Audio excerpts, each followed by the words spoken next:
हम लोग इकट्ठे हुए हैं ओबीसी की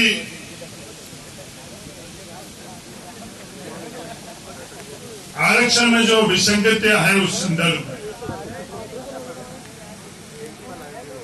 संविधान ने हम लोगों को ओबीसी में आरक्षण दिया। आजाद मुल्क के अंदर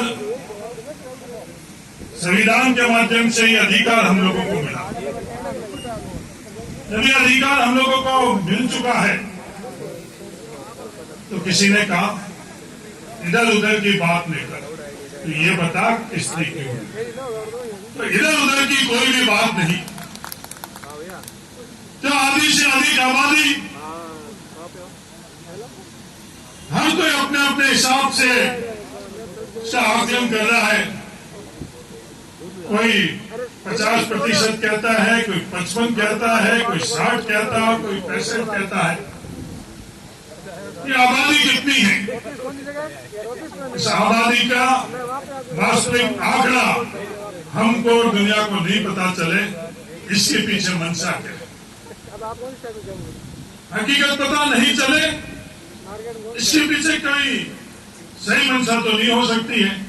इसके पीछे जो मंशा है उसके ऊपर ही सबसे बड़ा हम लोगों के सामने चुनौती के तौर पर हमको लेना पड़ेगा। आज हम लोगों की जनसंख्या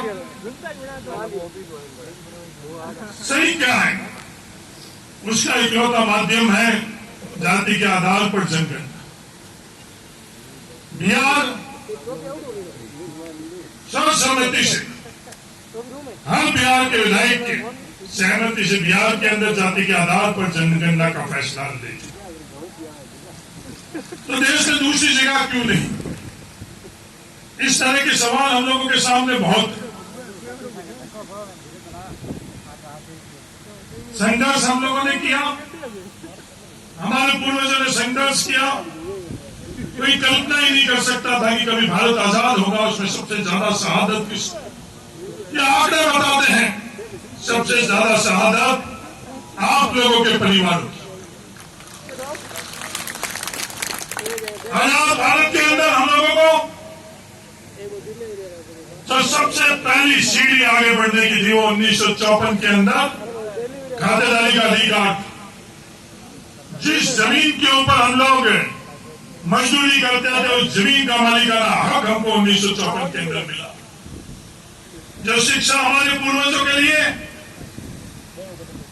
बहुत से दूर और कल्पना से परे थी, वो शिक्षा का अवसर हम लोगों को मिला। हमारे पूर्वज किस बात की संघर्ष करते थे? 2 वक्त के अनाज के लिए, पीने के पानी के लिए, छत के लिए और तन पर कपड़े के लिए। यहां बैठा हुआ हर व्यक्ति स्टैंड के अंदर, हर किसी के पूर्वज, आज जरूर जो हजारों करोड़ के मालिक बने हुए हैं, उनके पारिवारिक पृष्ठभूमि भी इन संघर्ष की पृष्ठभूमि थी।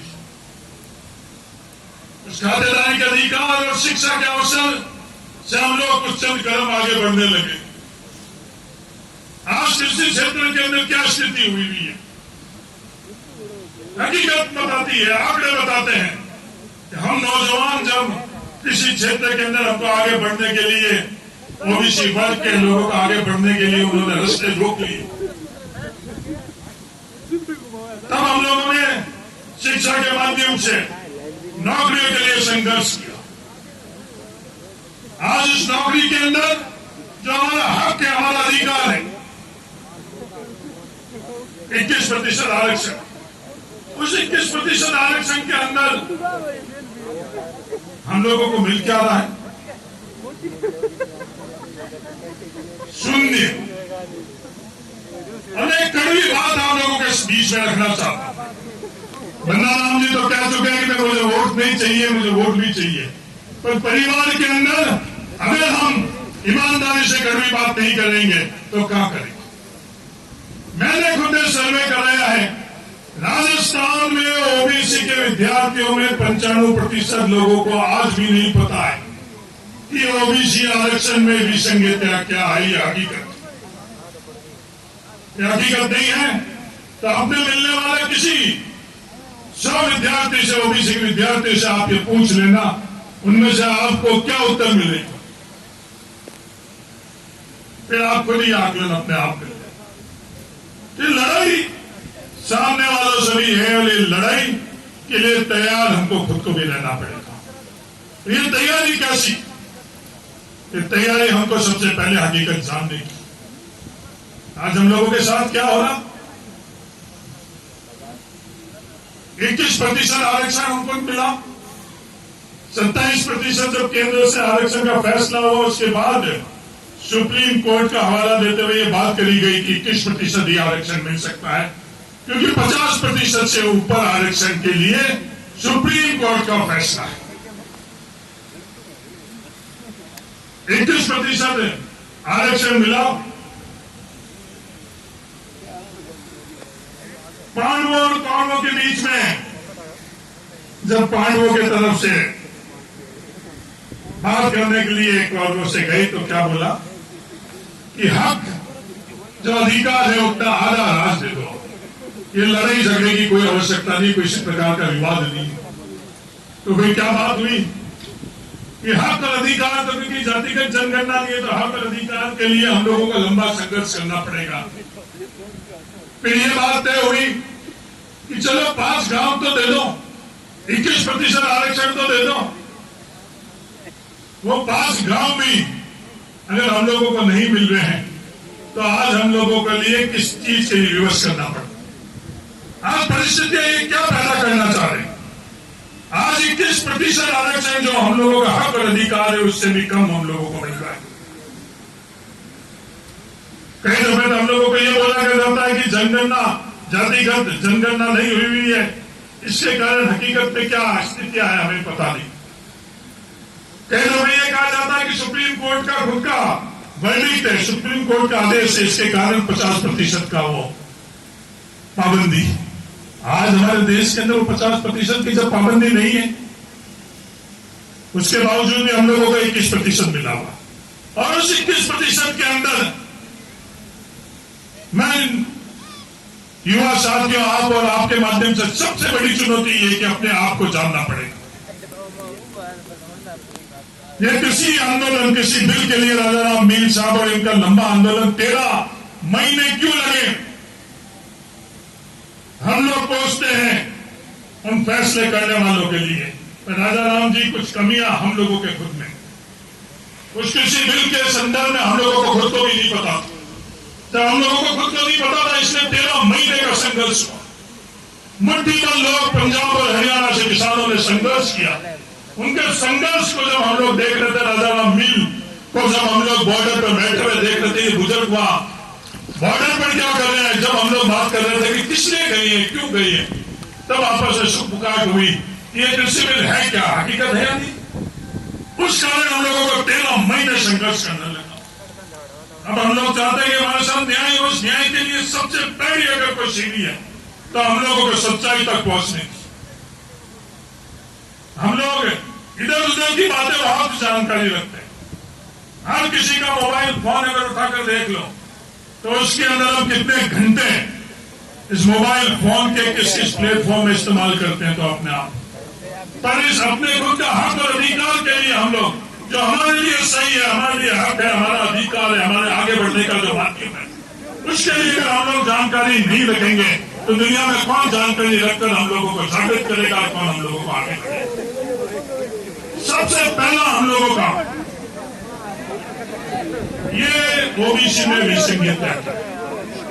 बातें बहुत होगी, हमको चाहिए बहुत कुछ, हर किसी को बहुत कुछ चाहिए, पर हमको तय करना पड़ेगा कि उससे शिखर तक पहुंचने के लिए हमारी पहली सीढ़ी क्या होगी, दूसरी सीढ़ी क्या होगी और अगली सीढ़ियां जो होगी वो तय करेंगे जब उस शिखर पर पहुंच पाएंगे। बातें करने विवाद करने से हम लोग को शिखर तक नहीं पहुंच पाएंगे। पहली और दूसरी सीढ़ी जब यह आरक्षण विशेषज्ञता की जो समिति थी उनके साथ मेरा लंबा जब चर्चा हुई तो इन लोगों ने तय किया कि पहले और दूसरी जो सीढ़ी है, एक तो जो 2018 के अंदर ये नोटिफिकेशन निकला एक्स सर्विसमैन भूतपूर्व सैनिकों का, इनके आरक्षण के संदर्भ, उसके कारण पहले तो उस विसंगति को हम लोगों को दूर करवानी है। दूसरी विसंगति हमारे लिए रोस्टर सही रोस्टर नहीं बनता। ये दो विसंगतियां अगर हमारी दूर होगी तो फिर तीसरा कदम हम लोगों को तय करना पड़ेगा। और जो मेरा व्यक्तिगत मानना है तीसरा कदम, मैं कोई अधिकृत तौर के ऊपर आरक्षण समिति का कोई फैसले करने वाला व्यक्ति नहीं हूं। आप लोगों को फैसला करना है कि जो पीछे हम लोगों के विद्यार्थियों के साथ अन्याय हुआ उसको कैसे हम लोग न्याय दिलाएं, वो तीसरा हम लोगों का लक्ष्य होना चाहिए। पर हकीकत में हो क्या रहा है? हिटलर का काल जब जर्मनी में था तो एक बहुत सुप्रसिद्ध लेखक ने बात दुनिया के सामने लिखी कि जब कम्युनिस्टों को मारा जा रहा था तो अब बाकी हम सब मौन थे। जब लेबर यूनियन वालों को मार रहे थे जब हम सब मौन थे। जब यहूदियों को मार रहे थे जब हम सब मौन थे। और जब हमारा नंबर आया तो कोई भी नजर नहीं आया।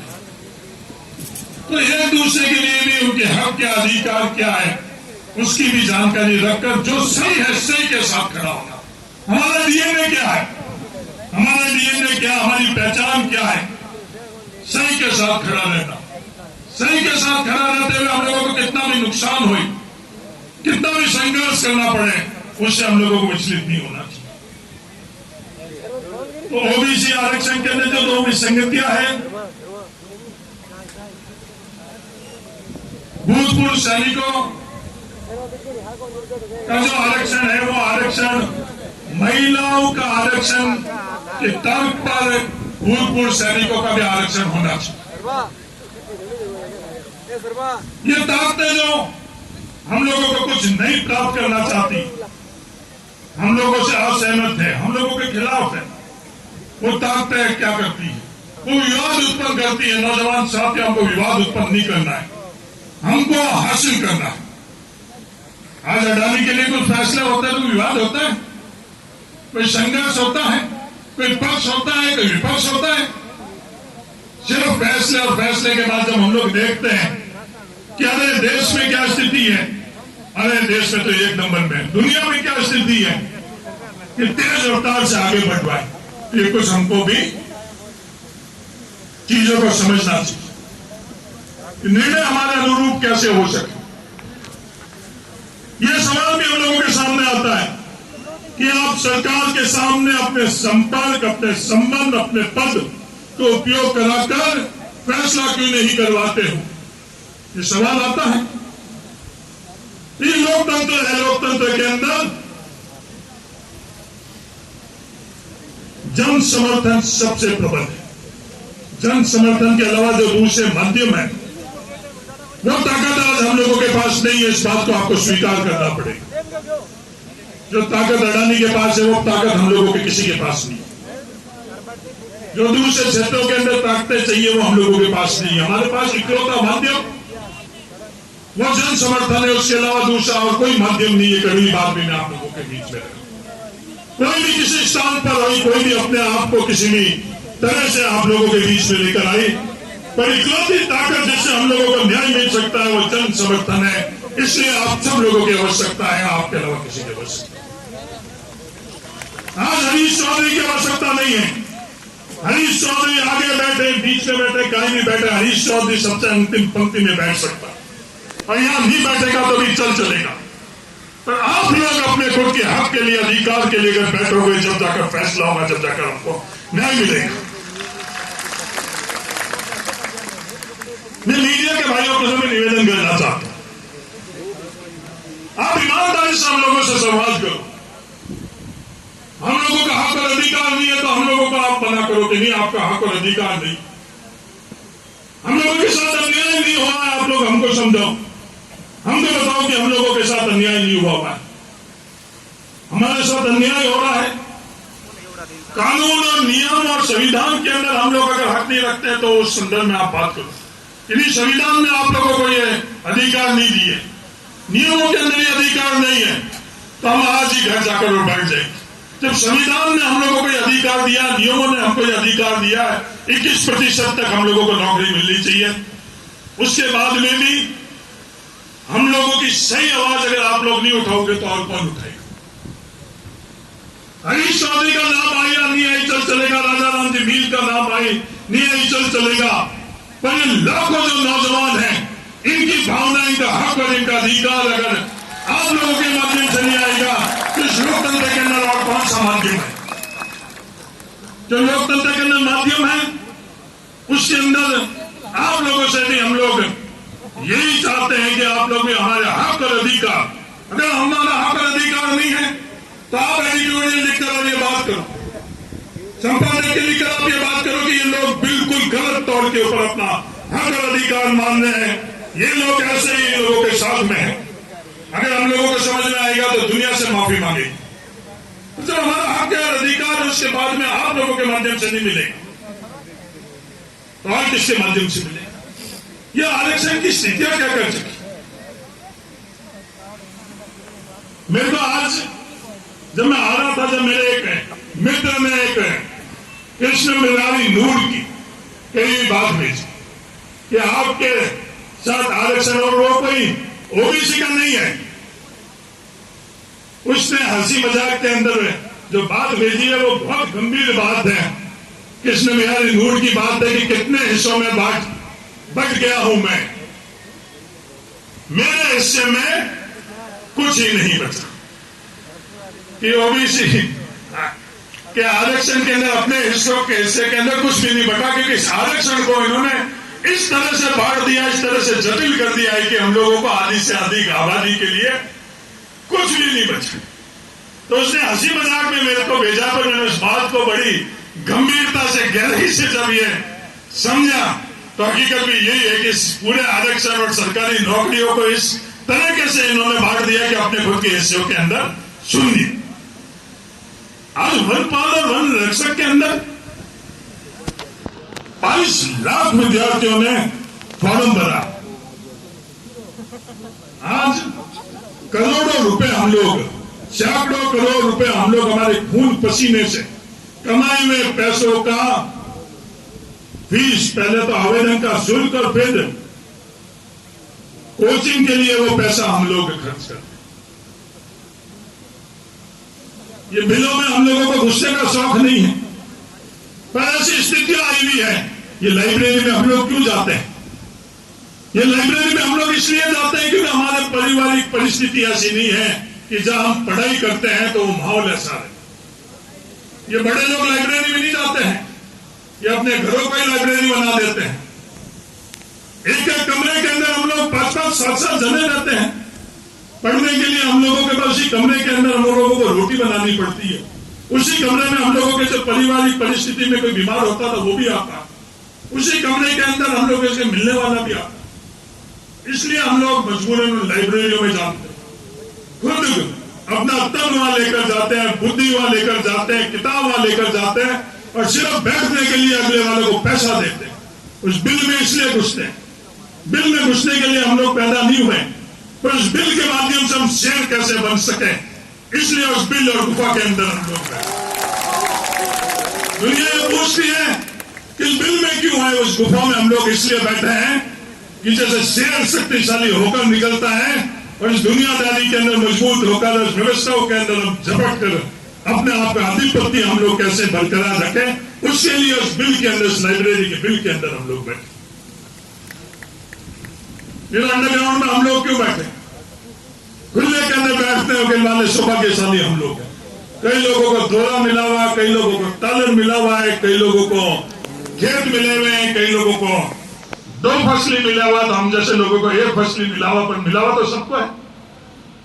एक और मैं बात आप लोगों को कहना चाहता हूं, अगर हम लोग जागृत नहीं होंगे, आप लोग संगठित नहीं होंगे, तो आने वाली पीढ़ी हम लोगों को नहीं बख्शेगी, नहीं बख्शेगी। ये दुनिया भर के अंदर जो वातावरण बनाया गया है, एक महोदय ने आकर ये बात करी कि हमको ट्विटर, हमको सोशल मीडिया के माध्यम से भी अपनी ताकत इजहार करनी। नौजवान साथियों, इस देश के अंदर हर साल 50,000 करोड़ रुपए से ज्यादा मैं बड़ी सोच समझ के यह आंकड़ा कर रहा हूं, 50,000 करोड़ रुपए से ज्यादा इस सोशल मीडिया के अंदर दुनिया खर्च कर रही है, जिससे सही जानकारी लोगों के बीच में नहीं पहुंचे। जिस प्रकार की जानकारी वो पहुंचाना चाहते हैं वो जानकारियां लोगों के बीच में पहुंचे। ये स्थिति है। इस तरह के नगाड़े बोल रहे हैं अड़ोस पड़ोस चारों तरफ, उसमें अपने हक की अधिकार की सच्चाई जो कुपाड़ी बजानी है, उसके लिए हम लोगों को पूरे ताकत से और प्राथमिकता से हम लोग नहीं बजाएंगे तो उस सोशल मीडिया और इन सब नगाड़ों के अंदर हम लोग भी कौन बचे। लड़ाई किस दिशा में लड़नी। अब मैं वापस अंत में वही बात दोहरा रहा हूं कि हमको खुद को भी नहीं पता कि हमारे साथ ये अन्याय क्या हो रहा। ये योगेश यादव जब मेरे पास आया तो मैं योगेश से पूछा, मेरे को खुद को भी नहीं पता। लोग कह रहे थे कि आपको नहीं पता तो उसमें कोई शर्म की बात नहीं है, मैं माफी भी मांग सकता हूं कि मेरे को नहीं पता था तो नहीं पता। मैंने योगेश यादव से पूछा, योगेश तेरे को पता कब चला? बोला कि साहब मेरे को बिल्कुल भी नहीं पता चला। जब मेरा सिलेक्शन नहीं हुआ उसके बाद में भी मेरे को शर्म आई लोगों के बीच में यह बात कहते हुए, क्योंकि मेरे दोस्त परिवार ये कहते थे कि आपने तैयारी नहीं करी इसलिए सिलेक्शन नहीं हुआ, आप ये बहानेबाजी कर रहे। जो टॉपर है उसकी भी ये स्थिति, तो मेरिट में रहने वाले दूसरे विद्यार्थियों के साथ क्या स्थिति हो। रमजान के लिए जैसे कि परीक्षा के अंदर उसका खुद का उत्तीर्ण होना, उसके बाद में भी मौन होना, ये मौन कौन करता है? योगेश यादव रमजान जैसे नौजवान को चुप और मौन कौन करता है? ये हालात मौन करवाते हैं। उन हालातों के अंदर जो मैं बात कर रहा हूं, ये 50,000 करोड़ नहीं, इस तरह की और कई चीजें जो ये आज उचित है, प्लेटफॉर्म भी नहीं है, उचित समय भी नहीं कि अपन दूसरी बातों की चर्चा करें। वो हालात और परिस्थितियों के अंदर हमारा हक और अधिकार है, उसके लिए हमको शांत होना। मैं आप सब लोगों को धन्यवाद से भी आके साधुवाद देना चाहता हूं। बाड़मेर के अंदर ये बात की शुरुआत हुई और आज सूरतगढ़ की धरती के ऊपर इस बात को रफ्तार मिली। इसके लिए मैं सूरतगढ़ की धरती को और आप तमाम विद्यार्थियों की बहुत बहुत तहे दिल से धन्यवाद देना चाहता हूं। ये संघर्ष, एक और कड़वी बात करना चाहता हूं कि ये संघर्ष आप लोगों को ताउम्र करना पड़ेगा। डार्विन की थ्योरी तो आप लोगों ने सुनी होगी, पढ़ी होगी कि अपने अस्तित्व के लिए अपने को संघर्ष करना पड़ेगा। अपन को अडानी इसके वहां पैदा नहीं हुए, अंबानी इसके वहां पैदा नहीं हुए, अपने अपने तरीके का संघर्ष, और संघर्ष से विचलित नहीं होना। हम लोग ये भी प्रयास कर रहे हैं कि जो परीक्षा